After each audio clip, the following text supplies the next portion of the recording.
갖게 되었고, 그래서 성장을 했지만 어렸을 때 아기 때 제대로 초유를 제대로 못 먹었으니 뭐 컸겠어요? 되게 약하고 조그만했죠. 정말 볼품이 없었어요.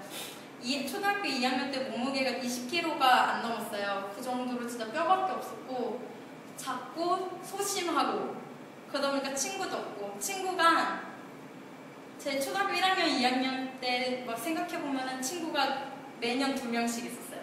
엄마 친구 아들 1명이랑요, 내 친구, 반 친구 딱 한 명, 바로 옆에 앉았던 여자 한 명, 이렇게 걔네가 내 친구의 다였어요. 저는 책이 되게 좋았거든요. 초등학교 3학년 때 제 그 터닝 포인트가 한 번 있었는데 학급 임원이 됐어요. 너무 진짜 있는 듯 없는 듯 있었는데 공부를 되게 잘했거든요. 근데 지금은 막 리더십도 있고 밝고 활기차고 운동 잘하고 그런 친구들이 학급 임원으로 선출이 되지만 그때는 공부 잘하는 게 장땡이었어요. 그래서 애들이 공부 잘하니까 임원해야 된다 해서 뽑아준 거예요. 근데 막상 맡으니까 막 동기부여되고 활발해지고 그러더라고요. 그래서 초등학교 3학년 때 저는 화려하게 거의 사회 데뷔를 했다고 할까요?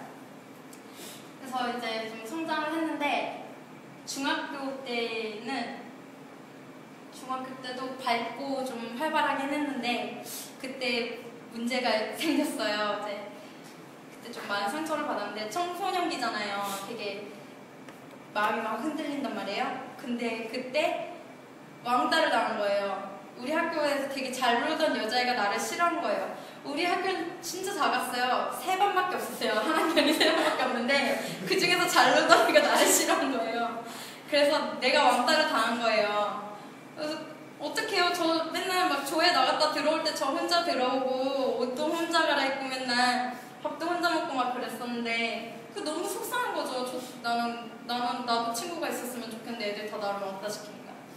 그래가지고 남자애들이랑 놀았어요. 여자애들이 나랑 안 놀아주니까. 남자애들이랑 놀면은 여자애들은 더 짜증내잖아요. 더 밉보이는 거죠. 그래서 그 생각을 하다가 이게 진짜 지금 생각하면 정말 그때 너무 어리고 철없고 그래서 너무 안 좋은 일을 했는데 저 말고 한 명이 더 왕따를 당하는 거예요. 근데 애들이 걸로 가서 왕따를 시키고 있는 거예요. 그래서 거기 이렇게 살짝 가가지고 옆에 껴서 같이 했어요. 그랬더니 나를 받아주는 거예요, 이 그룹 애들이.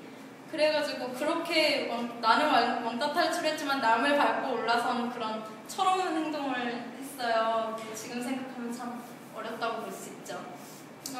그리고 고등학교 때는 진짜 재밌게 정말 열심히 놀았어요. 열심히 놀고 사회생활도 되게 열심히 하고 그때 좀 진짜 고등학교 때 생각하면 정말 재밌었던 것 같아요. 저는 이제 성인이 되어서 대학생활을 잘하고 저는 지금 저를 질풍노도의 시기를 다시 맞았다고 보고 있어요.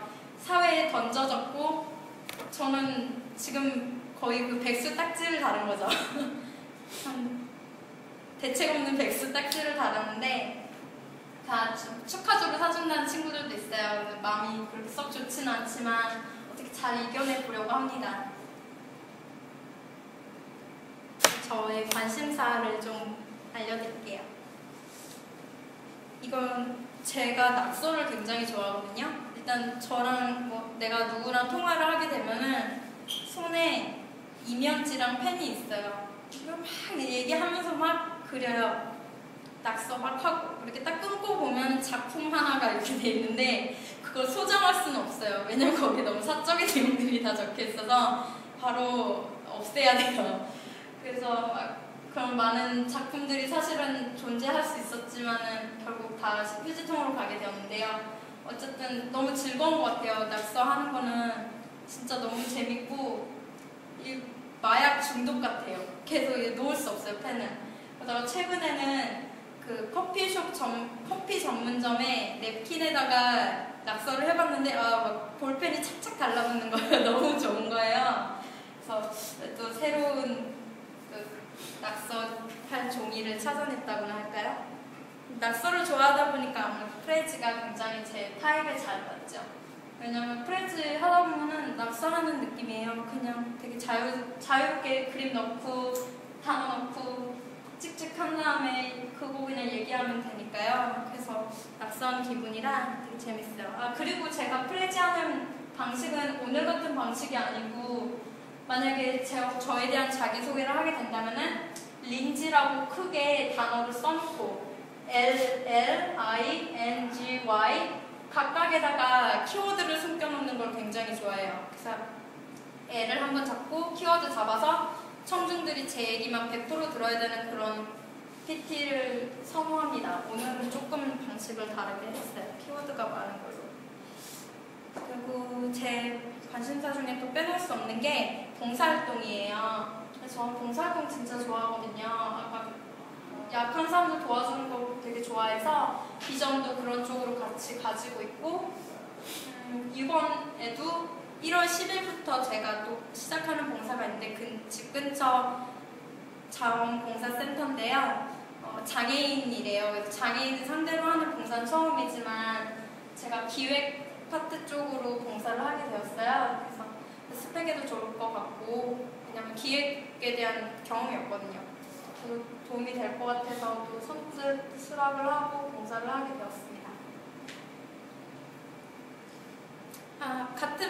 이것도 역시 이 봉사에 대한 관심이 여기로 옮겨온 거예요. 이 페어트레이드 공정무역은 제3세계에 있는 제3세계의 노동자들에게 그 사람들이 받아야 될 정당한 권리를 되찾아주면서 거래를 하는 그런 새로운 무역의 형식인데요. 거기 되게 약한 산업이에요. 다른 나라의 뭐 유럽 이런 데는 좀 선진국들은 인식이 깨어있어서 굉장히 잘 되고 있는 산업인데, 우리나라는 아직 굉장히 많이 약한 블루오션이라고 보기도 참 어려울 정도의 열악한 환경 속에 있어요. 그래서 제가 뛰어들어서 개선을 한번 해보자 하는 그런 마음도 가지고 있어요. 근데 이 공정무역에서 일을 하려면은 경력이 아주 중요해요. 왜냐면은 여기는 지금 사회복지사들이 꾸려가고 있는데, 그럼 경영적 마인드가 하나도 없잖아요. 이 사람들은 정말 복지에 대한 마인드 하나로 가지고 일하는 사람들이라 경력직만 채용하는 거예요. 전문가가 필요해서. 그래서 제 스스로 전문가가 되어야만 하거든요. 그래서 이제 제 경력을 쌓아가야 되는데, 사실은 생산을 하고 싶었어요. 공정무역에서 생산을 하고 싶었는데, 그 생산이 참 한국에서는 여자의 몸으로는 참 커리어를 쌓기가 힘들었어요. 그래서 다른 노선을 생각하다가 마케팅력이 굉장히 부족해요, 이쪽이. 그래서 마케팅 쪽으로 눈을 한번 돌려고 왔죠. 마케팅에 대한 커리어를 좀 쌓아 나가고자 많이 지적거리고 있고요. 페이스북이 요즘 또 저의 삶의 낙이라고 볼 수 있어요. 진짜 너무 재밌는 것 같아요. 사인은 거의 그냥 닫았고요. 트위터도 사실 잘 안 하게 되었어요. 트위터는 제가 영어로 트위터를 좀 했었는데 흥미가 많이 떨어졌고, 아무래도 사적인 내용들을 더 사적인 네트워크 안에서 공유할 수 있는 그 페이스북이 저한테는 더 잘 맞는 것 같아요. 저의 비전을 좀 설명을 해드릴게요. 퍼실리테이터, 이거는요 제가 지향하는 바예요. 어느 조직에 있든 제가 하고 싶은 거는 이거예요. 이 뜻이 촉매제, 부드럽게 연결을 해주는 사람이라는 뜻이에요. 그래서 내가 가진 지식이 있으면 그걸 여러분들한테 보다 좀 더 재밌고 되게 콕 박히게 그렇게 전달을 하고 싶은 사람이 되고자 하는 게 제 목표인데, 저는 그래서 항상 어느 조직에 있든 그 조직을 대표할 수 있는 자리에서 서서 발표하는 거를 꿈꾸고 있어요. 그리고 프로젝트 매니저인데요. 이거 최근에 알게 된 시험이 있어요. 프로젝트 매니저라는 공인 인증 시험이 있더라고요. 그런데 이 시험에 응시하려면 자격 조건이 좀 까다로워요. 실무 경력도 그 현장에서 실무 경력과 교육 이수 시간이 필요해요. 그러다 보면은 그런 거에 이 시험에 지원할 수 있는 사람은 대리급, 과장급 정도 되어야지 이 프로젝트 매니저 시험에 응시할 수 있고, 응시료도 굉장히 비싸고 논술형 시험이에요. 근데 책 내용을 봤는데 저희 경영학과에서 배운 것들이고 너무 재밌을 거라고 기대가 되는 거예요. 그래서 마케팅 쪽에서 프로젝트 경력을 쌓아가면은 이게 의지할 수 있겠다라는 생각이 들어서 마케팅도 관심 가지게 되었고요. 그다음에 프로젝트 매니저가 되면은 아무래도 이 공정무역 산업에서 제가 되게 환영받는 그런 커리어를 가진 전문가가 되어 있을 거라고 확신해요. 왜냐면은 마케팅력이 부족하니까 내가 많은 다양한 프로젝트를 공정무역에서 펼쳐서 인식이 보다 확대되고 더 사람들이 쉽게 다가올 수 있도록 하면은 좋겠다, 그렇게 기여를 하고 싶다라고 생각을 했고요. 마지막으로 이건 저희 노후예요. 저는 학교를 세우고 싶어해요. 근데 어떤 학교냐면은 제3세계의 아이들이 사는 제3세계에다가 그 아이들을 위해서 학교를 세우고 싶어 하는데 이런 꿈을 가지게 된 동기는 제가 장군 할아버지라고 부르는 분이 있어요. 육군 장군이셨는데 돌아가셨어요. 근데 그분 장례식 때 부조금 되게 많이 모이잖아요. 그 장군점도 됐으니까. 그래서 장례식비 내고 나머지를 갖다가 다른 나라에 학교를 세우신 거예요. 그분 이름으로.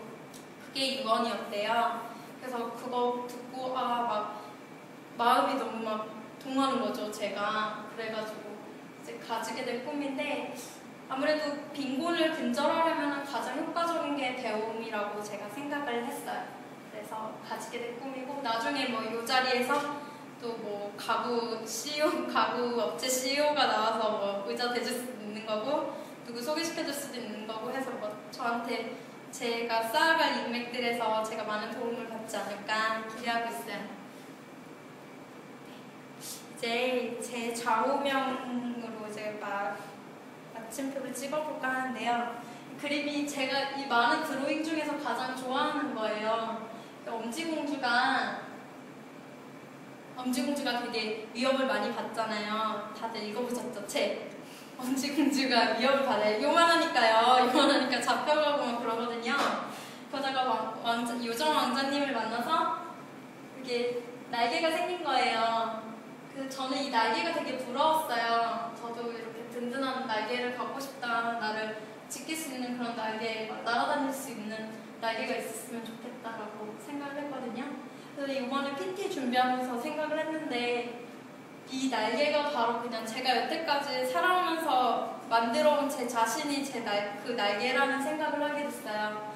그거는 그 전까지는 잘 몰랐는데 그림 보다가 그런 생각이 문득 들더라고요.